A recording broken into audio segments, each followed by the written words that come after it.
Okay, hello. In this video, I'm actually going to outline supplies that you're going to want for watercolor painting, how to make paint, and even do a first demonstration painting just to be able to test your colors. Okay, and so this is really an introductory kind of a video for setting up painting, preparing painting. So these are the supplies I have. I have a rag, okay, which is always good just to have around. You might want to wipe your paintbrush with it. I also have 2 water jars. One will be for dirty water, one clean water to wash the brushes in. Some people use 1 water jar, and that's perfectly fine as well. I like 2 because I really like to get my brushes clean to make sure that they are not contaminating color.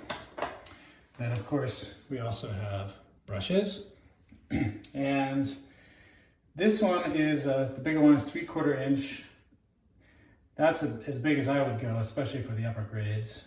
And in fact, a lot of the stuff you do, well, it's good to do color washes with a larger paintbrush, but you can also get a 1/2 inch or even smaller. Okay. Then I have sponges. These are actually, I guess, dehydrated from Trader Joe's, and I'm going to just add a little water to each of these, and they are going to expand. It's actually kind of cool to watch them expand like this. They're kind of like those old capsules with dinosaurs in them or other animals or whatnot, and they're kind of cool when you add water to them. So anyway, these sponges have a number of uses, which I will demonstrate in a little while. Okay.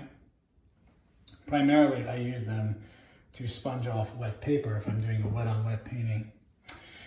Now, paint jars are really important, and these are quite cheap ones. They're only about 90 cents each from Paper, Scissors, Stone. I would prefer to have glass ones, but these are the ones that I could find available at a budget price. And I always like to do things at as much of a budget as I'm willing to. You know, in Waldorf education and homeschool work, we should consider our materials very carefully, especially the younger the children are, you know, in early childhood, as many natural materials as possible, you know, and, you know, as they get older, still the same, but, you know, you have to kind of pick and choose what you want to spend your money on. And, you know, I would rather, for example, have a more expensive wooden recorder than spend extra money on, you know, nice paint jars. I mean, these are good, right? Good enough for our purposes. But, you know, everybody has to make their own decisions on that. You can also use the small mason jars, the short ones too. Those are fairly inexpensive.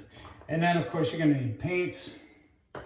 I've got these Paper, Scissors, Stone watercolor paints, and I just got a set, okay, and it's got the golden yellow, the sort of more lemon yellow, and deep rose, vermilion, it's kind of like an orangey red, or red-orange, ultramarine, and phthalo blue, okay, which is a little darker.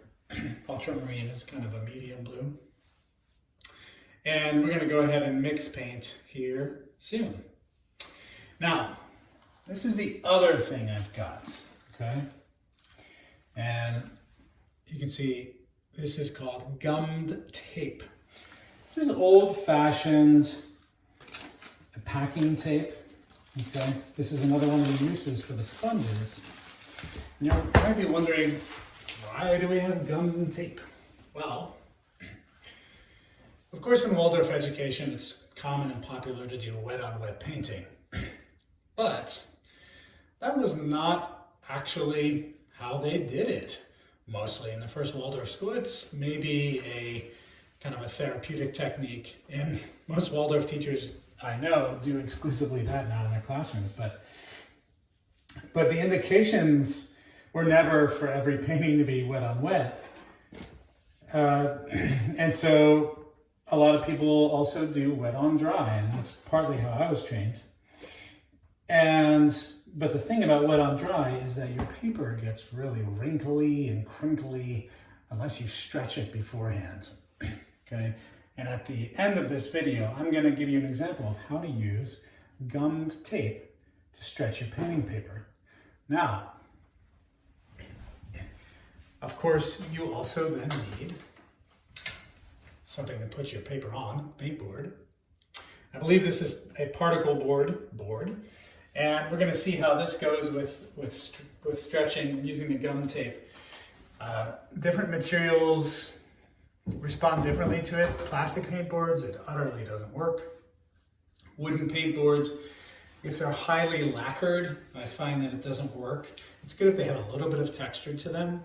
So that's just something to experiment with. And then of course, you need watercolor paper. Okay, so there are a lot of different kinds of watercolor paper. You don't necessarily have to go for the most expensive, but I would not go for the cheapest because you will probably regret that. Okay, so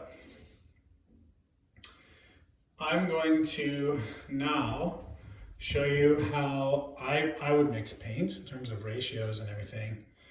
And then we're going to do a little demonstration painting, really just a color painting. So I'm gonna paint rows of color just to see how the concentration looks, because you can always add more water or add more pigment. Okay, and you know there's sort of different theories about how much pigment to add to water. I have generally used Stockmar paints in the past, okay? And usually we did 1/3 to 1/2 pigment to water. So, you know, that's what I'm gonna try with these as well. And we'll see how that turns out. Now, remember, you can always thin out your colors.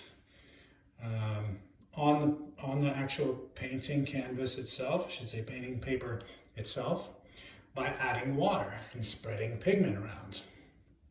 You can also take a piece of scrap paper and add some paint on it and kind of dilute it a little bit with some more water. So there are different methods, but it's harder to make a paint thicker. It's easier to make it thinner, harder to make it thicker.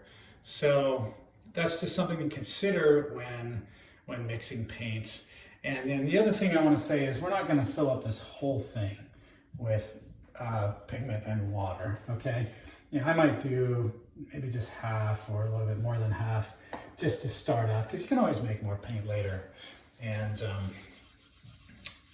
you know, so just to be kind of intentional with how much paint we're mixing. As you can see, those paint bottles aren't very big, so, you know, we're gonna be, just like I said, intentional with how much we use.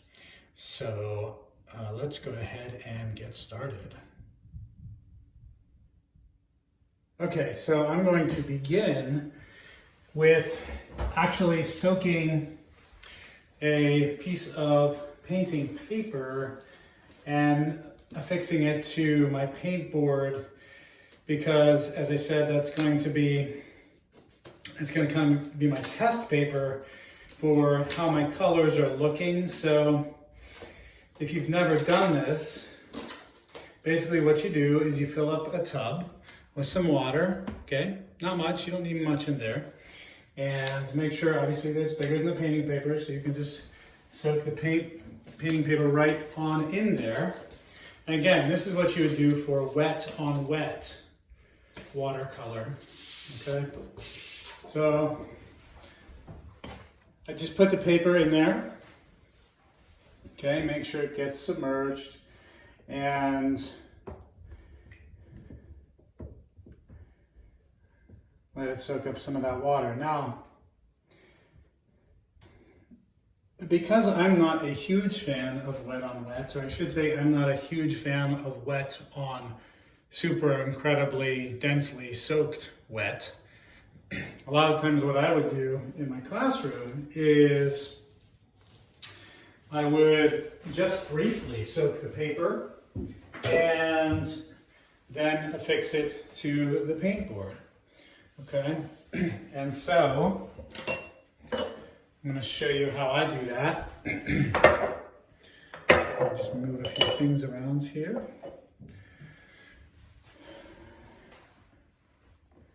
And I think I'm actually going to have to take this off the counter because I don't have a lot of space. Obviously, I need a sink, so. Now, this is not a board I would typically use just because it's more of an artist's kind of easel board, but it was given to me. And again, when you're doing homeschool, use what you're given. And I like the particle board nature of it. We'll see how well that works. So what I'm going to do now is I'm going to just kind of roll this onto my paint board. Now this is where the sponge comes in handy, all right? Because you got this excess water here. You're gonna go ahead and sponge it off. It's good to have a sink or a water jar around. And just go ahead and sponge off the excess. And because this paper is wet, it's obviously gonna stick to the paint board. Now, when we do paper stretching, we are gonna, again, soak the paper because the soaking is what will have it get stretched after it dries, okay? So, there's that. I'm going to move this now. I'm gonna move this over here, out of the way, and let's go ahead and start mixing some paints. All right, so let me see here. Let's start with the lemon yellow. Now, again, you're gonna go ahead and shake these really, really well. Okay, in fact, I'm gonna go ahead and take two or even three per hand, and I'm gonna shake these really, really well. Now, I have more paint jars than the colors I have here. And the reason is because I'm gonna make some green and purple, okay? Which obviously means I'm gonna have to mix a little bit of pigment here. And that's something that you can do. It's no problem. And you can mix paint colors on the canvas too. You can paint one over the other, which is fine. I like having the additional colors. I think it's fun. Now, one other thing I'd like to say is you can get wooden, little racks, or they're like, they're just like pieces of wood with holes bored out of them the size of the paint jars. And those are really nice to have because then you can easily just pick up the whole group of the paints and move them at once. The last time I went to try to buy one of those, unfortunately, they were all sold out. And I think that probably has to do with supply issues because of COVID right now. But so be it, and we make do. So, shaking up, shaking up, shaking up, shaking up, shaking up. Okay. All right. So, I'm gonna have, lemon yellow. I'm gonna just line them up. Golden yellow, vermilion, deep red rose and phthalo blue, ultramarine blue. I'm going to start with yellow here. Okay. And I'm going to put, about this much pigment in here. I think that's good for now. Okay. Again, you know, we can always make more. And so I'm going to use warm water here because I think it mixes more efficiently. And I'm going to start just by doubling the amount of fluid in the jar. So I'm going to add the same amount of water as I have pigment there.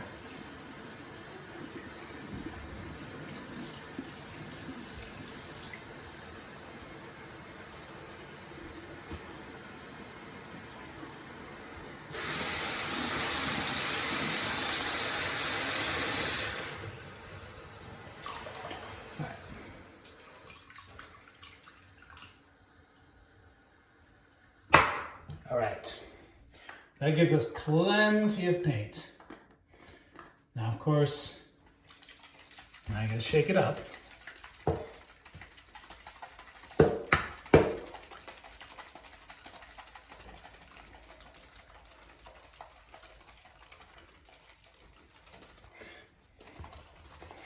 You really want to shake it well.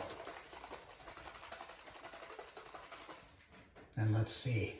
You can turn it upside down. Is there still pigment hanging onto the bottom? No, there's not. That looks pretty good. So then I can take my paint board. Let me grab this real quick.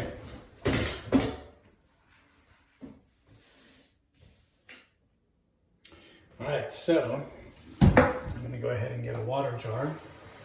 Fill it up with some water. Actually, I think I'll take 2 of these.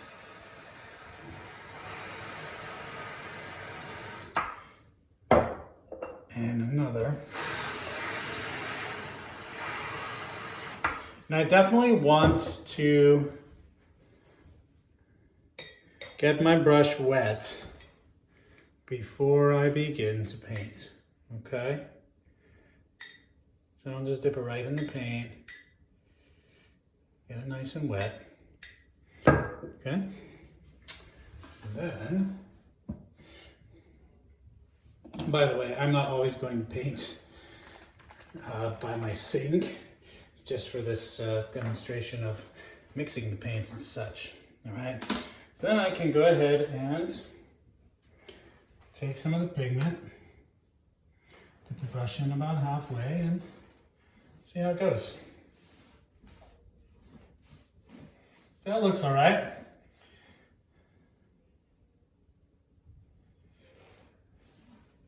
Sometimes the pigment settles, so you see how this second stroke is deeper, a deeper yellow.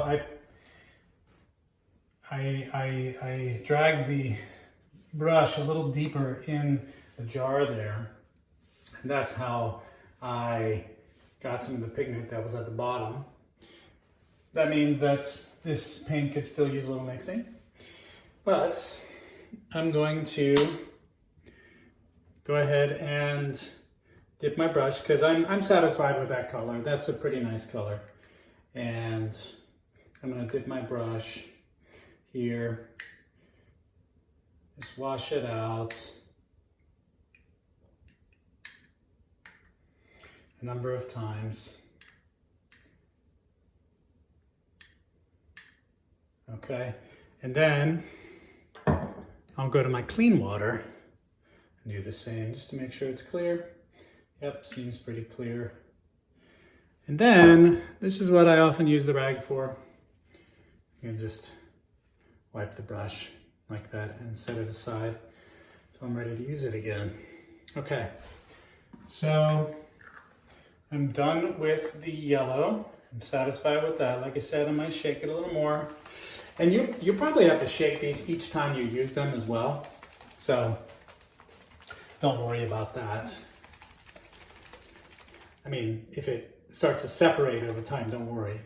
You can just shake it, get it again. Now I want to demonstrate the making of a mixture here.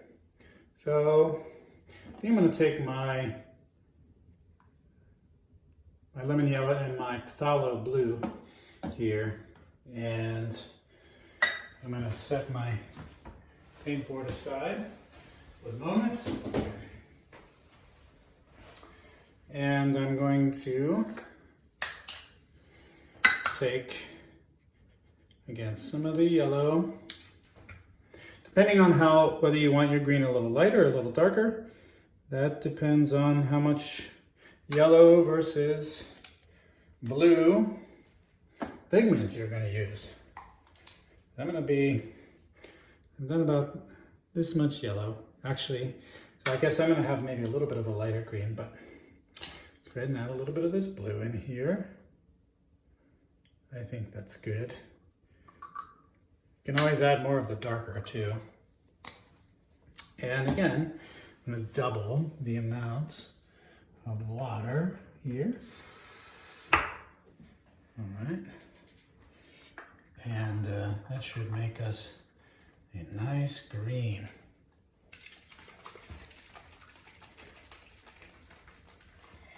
It's actually really cool looking, isn't it? Mixing colors has got to be one of the funnest things to do.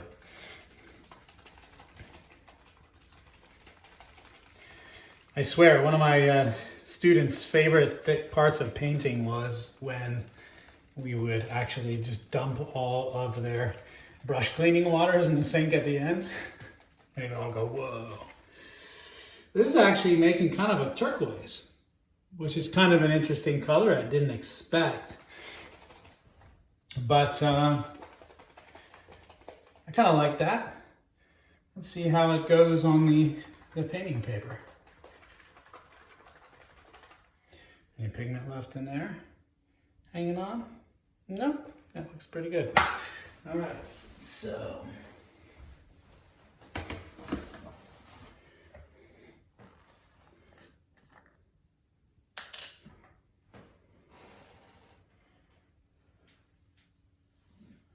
Oh yeah, that's nice. That is a nice color. I can even come and mix it in with the green a little bit there. That's nice. All right.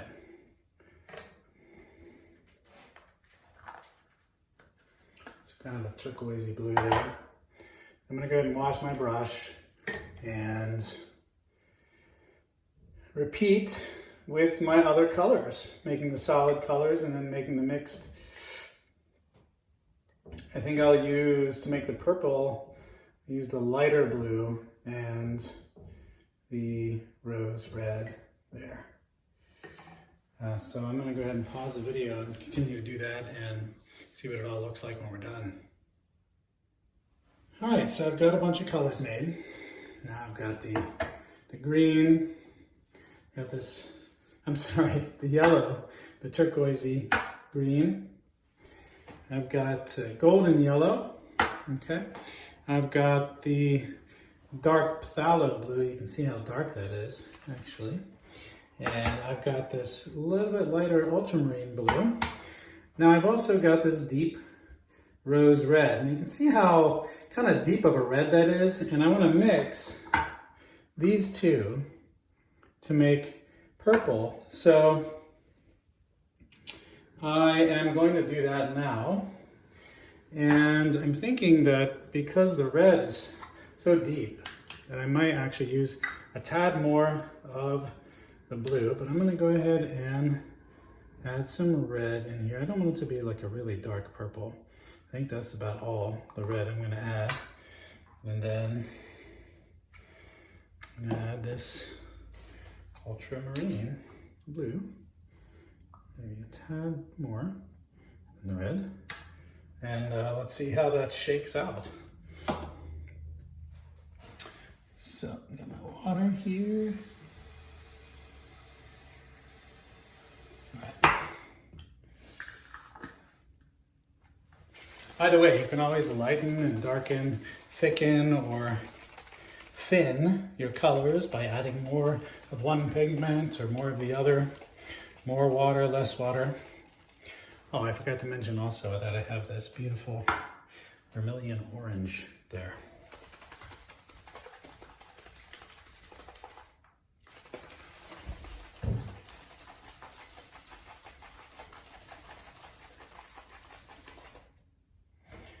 All right, so I still have a little bit of pigment in the bottom. I'll turn it upside down and bring that in. All right, so that's actually a really nice purple. All right, so I'm gonna test these on the page. Bring the paintboard back.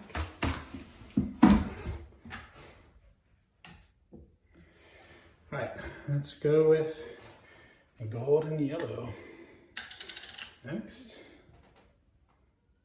Okay, and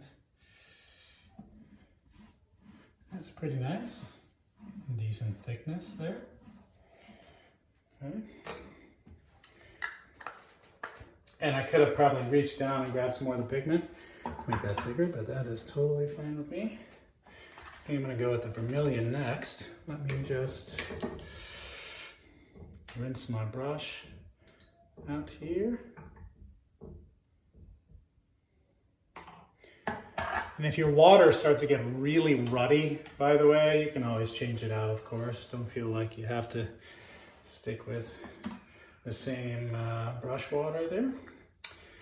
So here we got the vermilion. Let's see how that comes out here. Oh yeah, really deep. Vermilion is powerful, red is powerful. So, you know, you can be sparing with how much you use actually in a painting. So here you can actually see some of the bleed happening, which is why I'm not totally crazy about wet on wet and why we're going to experiment with some wet on dry for sure in this here. Okay.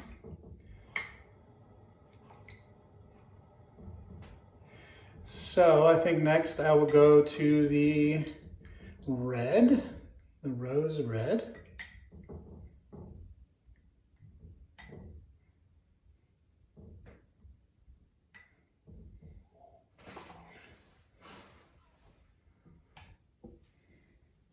And by the way, using the towel also keeps the shape of your brush, which is kind of nice. So give this red a little bit more of a shake here.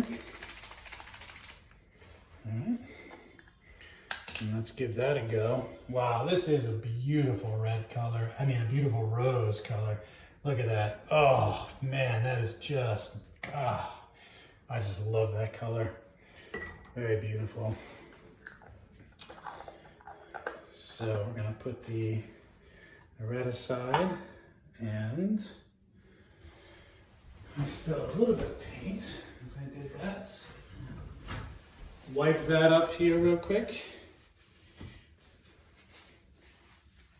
My counter. All right, so just wash my brush.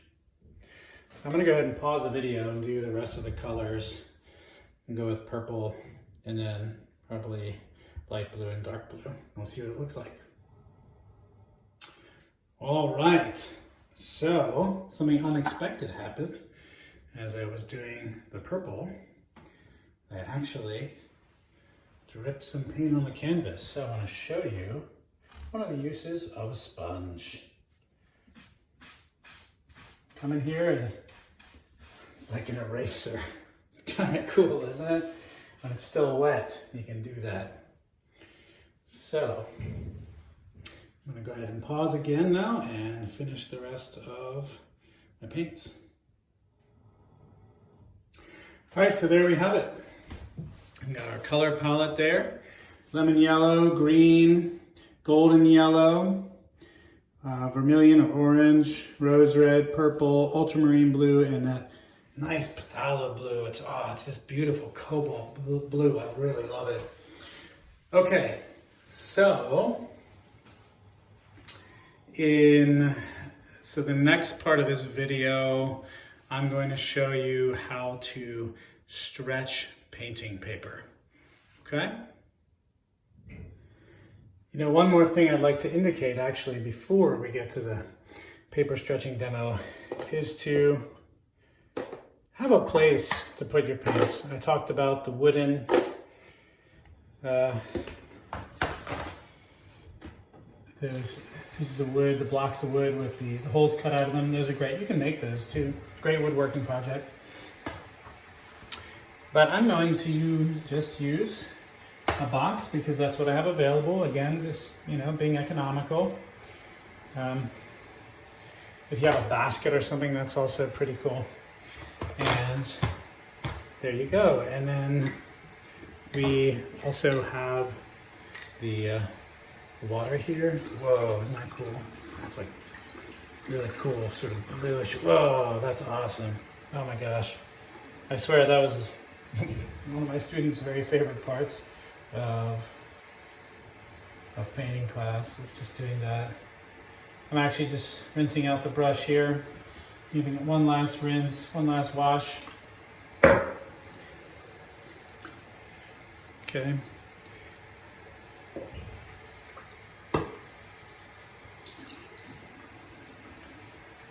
And then of course this jar as well. And, you know, these jars will fit in here. Nice and snug like that. And then I can take my sponge. I want to make sure I rinse that out really well, because I don't want any watercolor in there, because then that watercolor, when the sponge rehydrates, the watercolor will become active again. And I can put my sponge in there, put my rag in there. Okay, so there's what it looks like. And then my brush, I'm going to let it air dry, sticking out of a cup or a bowl or something, straight up, just letting it air dry, and that would be the best way. Okay, so let's get on to our paint canvas stretching demo.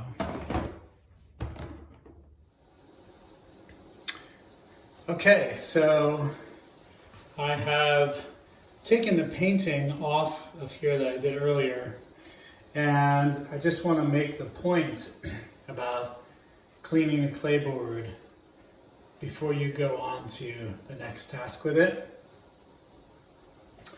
And I also want to make the point, because I had mentioned that I have two sponges, right? One of them I'm going to use for cleaning, whether the paint board or erasing pigment off the canvas. The other one I'm going to keep strictly for getting excess water off of the paper when I stick it to the paint board.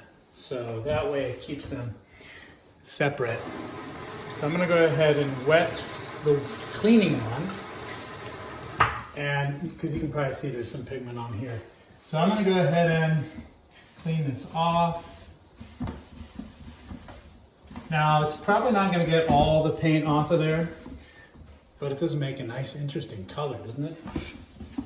Probably not going to get all the paint off of there, but you want to get all the paint that you can off, because when you go to stick another paper on there, you don't want there to be excess watercolor on here that will then bleed onto your paper.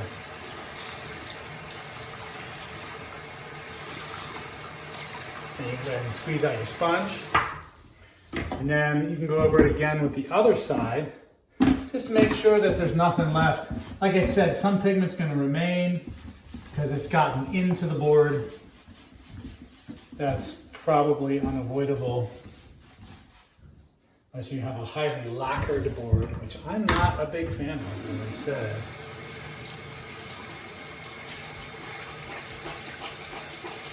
All right. And after that dries, we'll go on to the next step.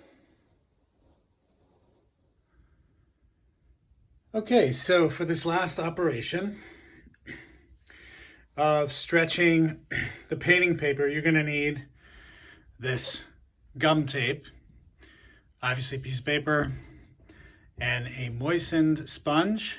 I would also recommend a pair of scissors. Now, I haven't soaked this paper yet, and you'll see why in a second. But one thing I have to tell you about this gum tape, be very, very careful not to store it or let it come into contact with water whatsoever until it's time to actually lay the tape down, because if, say, a side of this comes in contact with water, the whole thing will become a brick. All right? So basically what I'm going to do with this is I'm going to cut some strips. I'm going to just cut the end off here that was kind of affixed there. Cut that off. And I'm going to measure one strip that's a little bit longer than the width of the paper. Say about like there. Okay, and then I can go ahead and cut this. Oop.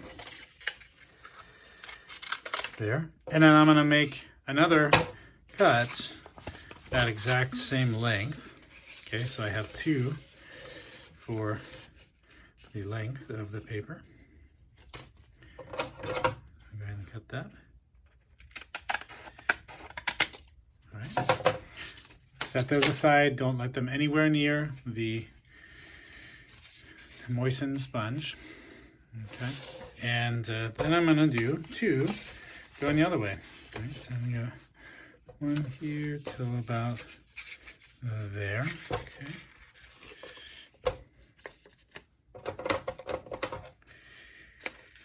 And I'm going to do another one that same width.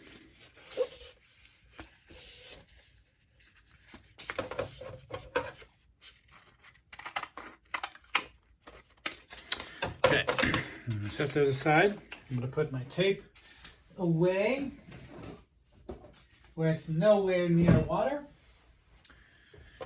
And then I'm going to soak my painting paper. Okay, that's very important because that's actually what's going to, in turn, keep the tape affixed to both the paper and the and the board. So I'm going to give that a minute to soak.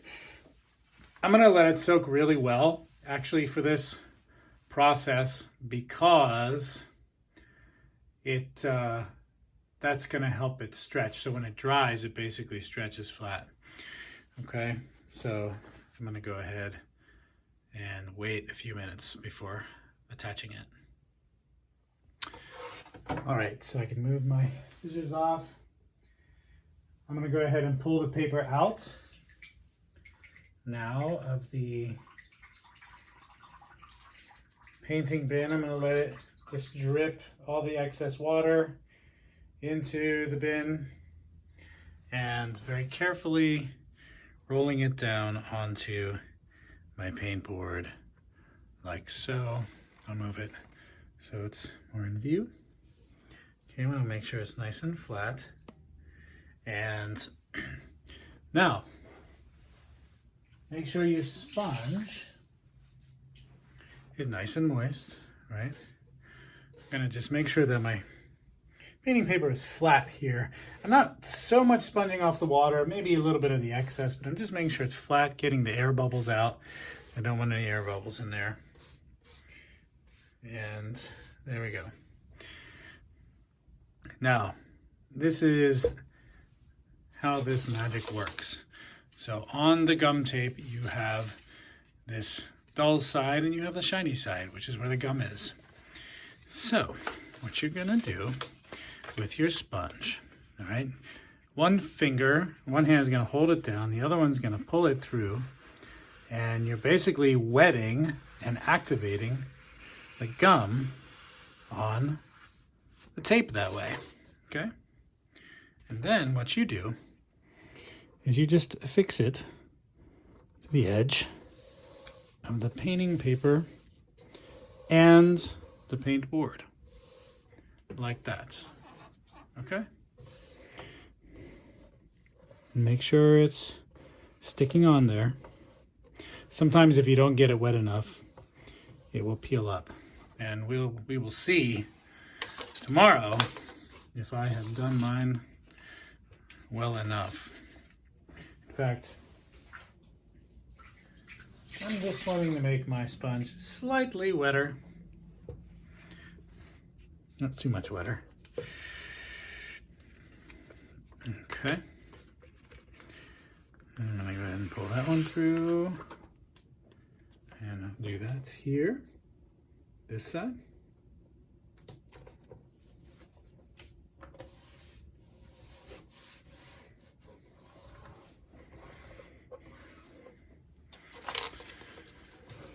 Okay, and then this one, the other long one, and press the end in there and grab it and pull it.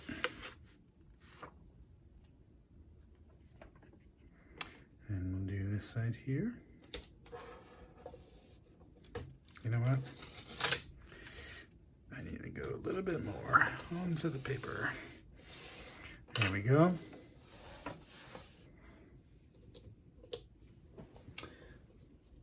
I'm kind of feeling like this top piece is actually not going to quite work. So I'm going to cut another one there. I'm going to pull this one off and cut another one. I think my sponge was not wet enough. So, you know, a lot of this is trial and error, and that's totally fine. So I'm going to just cut another piece here.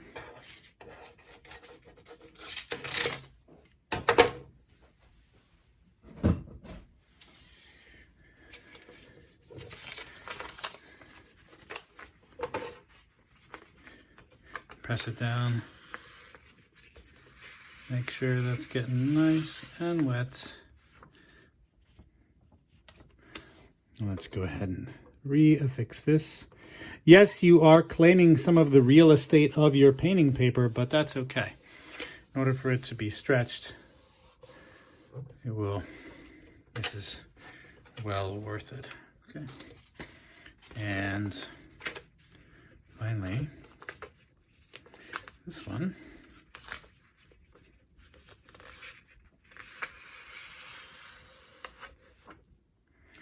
And we're going to do that on this side.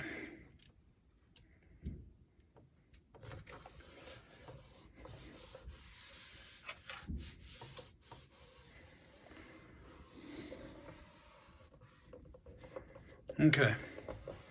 So now we're going to let that dry, and that's how we stretch painting paper. So thank you very much for watching, and we will see you for the next lesson. Oh, by the way, make sure you rinse out your sponge really good so it doesn't have any of that gum residue on it. Okay, take care.